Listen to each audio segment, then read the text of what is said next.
Halo semuanya, kami dari kelompok 4 akan menjelaskan penyakit glioma. Apa itu glioma? Penasaran kan? Yuk kita bahas.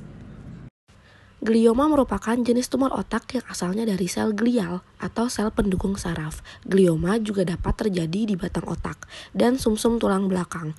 Jenis tumor ini juga dapat menyerang segala kategori usia. Tumor ini merupakan tumor otak yang paling sering terjadi dengan angka kejadian sekitar 51% dibandingkan tumor otak primer yang lain. Glioma dapat ditemukan di 4 lobus, yaitu lobus frontal, lobus parietal, lobus occipital, dan lobus temporal. Jenis-jenis glioma. Yang pertama ada atrositoma yang berkembang di sel-sel jaringan ikat. Yang kedua ada glioma batang otak yang berkembang di batang otak. Yang ketiga ada ependimoma yang berkembang di sel-sel ependimal. Yang keempat ada glioma campuran berkembang dari lebih dari satu jenis glial. Yang kelima ada oligodendroglioma yang berkembang di sel-sel jaringan pendukung otak. Yang keenam ada glioma saraf optik yang berkembang di atau sekitar saraf optik. Epidemiologi glioma menunjukkan beberapa pola penting terkait dengan usia, jenis kelamin, dan prevalensi baik di Indonesia maupun di dunia. Yang pertama, untuk usia.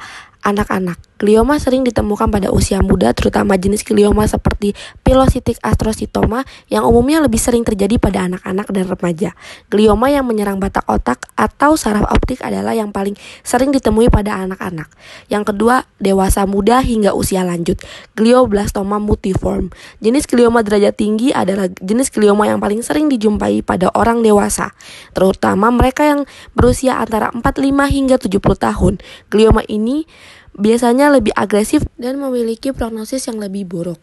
Kedua, jenis kelamin. Pria lebih sering menderita glioma, terutama glioblastoma pria lebih beresiko 1,5 hingga 2 kali lipat dibandingkan wanita untuk mengembangkan glioma. Namun perbedaan ini bervariasi tergantung pada jenis glioma. Untuk wanita cenderung lebih sering mengalami jenis glioma yang lebih jinak seperti astrositoma derajat rendah, tetapi prevalensi glioma derajat tinggi tetap lebih tinggi pada pria. Jumlah kasus di Indonesia dan dunia. Di dunia, glioma adalah salah satu tumor otak yang paling umum di dunia, dengan glioblastoma sebagai jenis glioma yang paling sering ditemukan. Secara keseluruhan, glioblastoma merupakan tumor otak langka dengan insidensi global kurang dari 10 dari 100.000 orang. Glioblastoma meliputi 50% glioma pada seluruh kelompok usia. Insidensi puncak glioblastoma terjadi pada usia 55 hingga 60 tahun dan lebih sering dijumpai pada laki-laki. Di Indonesia, data spesifik mengenai kejadian glioma di Indonesia masih terbatas. Glioma termasuk dalam kategori tumor otak yang relatif sering ditemukan di rumah sakit besar. Etiologi atau faktor resiko. Glioma terjadi ketika ada transformasi atau mutasi genetik pada sel glial. Namun, penyebab pasti dari mutasi genetik ini belum diketahui. Namun demikian, para ahli menduga bahwa kondisi ini dipicu oleh berbagai faktor seperti usia lansia di atas 65 tahun dan anak-anak di bawah 12 tahun cenderung lebih sering mengalami glioma. Yang kedua laki-laki, yang ketiga riwayat paparan radiasi, yang keempat ada riwayat glioma dalam keluarga, yang kelima faktor lingkungan seperti paparan vinilklorida, yang keenam ada riwayat penyakit genetik.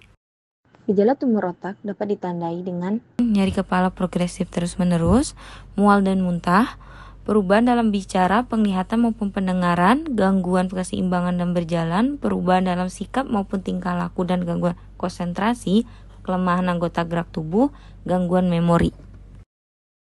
Cara mendiagnosis glioma itu bisa dilakukan seperti 1. Melakukan peninjauan terhadap riwayat medis pasien.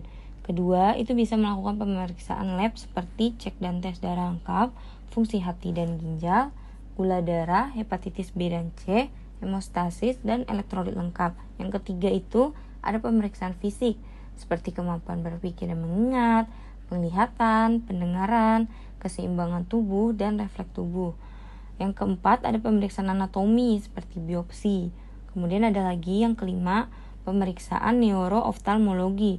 Itu untuk mendeteksi penyakit pada sistem saraf dan mata.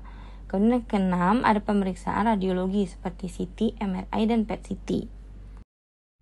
Pengobatan glioma itu bisa dilakukan dengan 4 cara, yaitu yang pertama dengan tata laksana penurunan tekanan intrakranial, kedua ada pembedahan, yang ketiga ada radioterapi, Kemudian yang keempat ada kemoterapi.